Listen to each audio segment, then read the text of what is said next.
Now, there is a culture and time in ancient Greece, our culture, in which it all came together. So I want to tell you about Asclepian healing that went on for 800 years, from about 400 to about 300 or 400 AD, all over the Mediterranean area, Italy, Turkey, Greece. Asclepius is the Greek god of healing. All modern physicians are called Asclepians. The oath of Hippocrates we take at the time of graduation begins, I swear to Asclepius, to Apollo, who's the father of Asclepius, Asclepius himself, Panacea and Hygeia, whose daughters. We all are Asclepians. So in that period of time for 800 years, if you wanted to turn a corner in your life, or your doctor felt you needed more intensive work, he sent you to one of these great healing temples, packed your bags, because you were going there for a while, took a trip, you met people on the way, you gave you the story of healings, increased your sense of anticipation and excitement. You got to the gates. This is Pergamon in Turkey. And you stayed outside. You went through some kind of a cleansing ritual, bathing, fasting, because you were about to have a sacred experience. Not a mundane treatment, but a sacred experience. You went inside. The first thing you did was see this symbol. See these two snakes? They're joining. Only a culture that knows the nature of wholeness, which is the result of the conjunction of inner and outer, can bring a symbol like that together.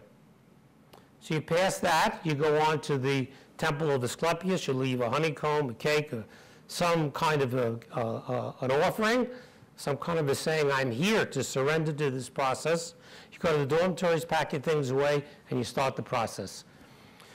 You might go to the gymnasium, there was fitness, there was massage, there were spas, there were houses of clowns, there were philosophical dialogues in the streets, there was music, the greatest statuary in all of Greece by Phidias and Praxiteles were in the streets, there were gorgeous gardens, there was endless, holistic, in a Western sense, activities.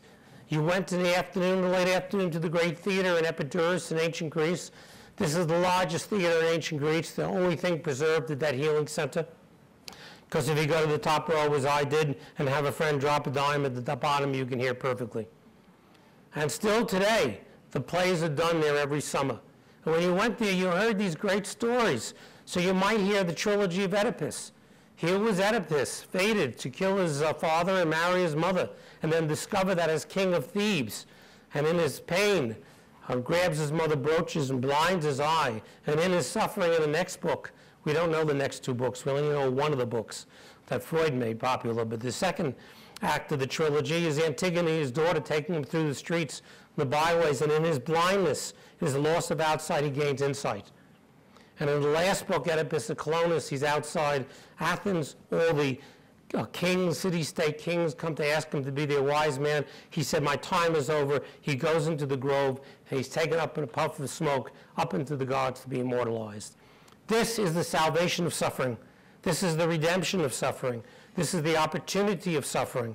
So if you watch these plays such as this, your story becomes a much greater story.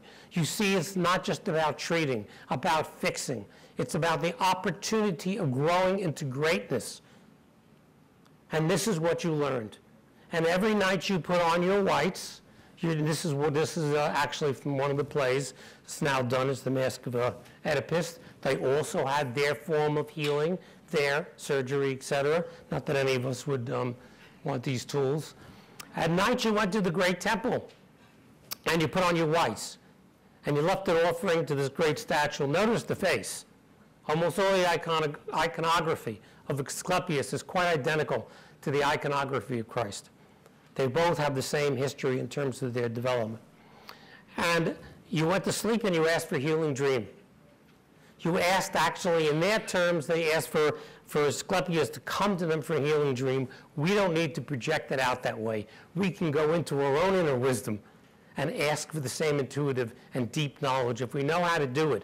They call that incubation, going to sleep and allowing the night before sleep in the morning to draw forth the wisdom.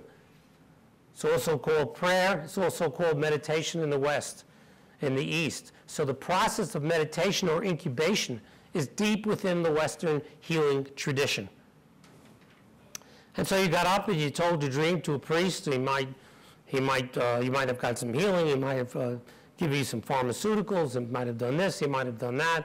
Some activities, this and that. You did this day after day until you finally felt that you had achieved your healing and holding. Notice that face, the qualities of gentleness, kindness, passion, patience. All that is our own qualities. Those are the qualities that are projected out into the healing God. They're all in us. We don't need to go outside for them. We just need to remember them. And if you left the temple, if you had enough money, you'd leave an inscription. In the inscription, this one is written about 300-400 BC. It goes, believe me, dead men, I have been dead all the years that I have been alive. The good, the beautiful, the holy, and the evil were such the same to me. I had no understanding of virtue and non-virtue, of what's good and what's not good. The beautiful, the holy, and the evil were all the same to me. And such was the darkness that enveloped my life, like the shackles in the cave, or the farmer that works and can't see what he has inside. Such was the darkness that enveloped my life and concealed from me all these things. Now that I have come here and laid down in the temple in Asclepius, it is that I've been saved for the rest of my life, all the years of my life. I walk, I talk, I think, I see my fellow men, the Acropolis and the theater for the first time. This is a healing and a holding, inner and outer, in the Western tradition. What happened? This is called Homo Vitruvius. This is an image, you don't know it this way. I'll show it in the way you know it. This was done in 200 BC to resemble the work of Vitruvius, the father of architecture, the first Roman architect. You see how he was concerned about the sacred proportions of inner and outer, the cosmos, the circle, the elements, the square, and its manifestation into the body. This is the one that you know. This has the same name, Homo Vitruvius. This was done by Leonardo in the 15th century. He knew all of the Vitruvian images. So he called his the Homo Vitruvius. There's a profound difference. First of all, there's no circle square. There's a rectangle. It's outside of the circle. It's all messed up. There are no sacred proportions anymore because we had lost that. We had taken the turn to the material, and we were more concerned about the proper dimensions of the human body than the relationships, the harmonic relationships of life. And so you have the same image called Homo Vitruvius, and you see how without his knowledge of it, he was already in the material outer dimension that we are in modern times. And this is what we have gained, and this is what we have gotten. We've gotten a lot, but we've also lost a lot. So, just to tell you, there are many gifts of scientific medicine. None of us will give them up.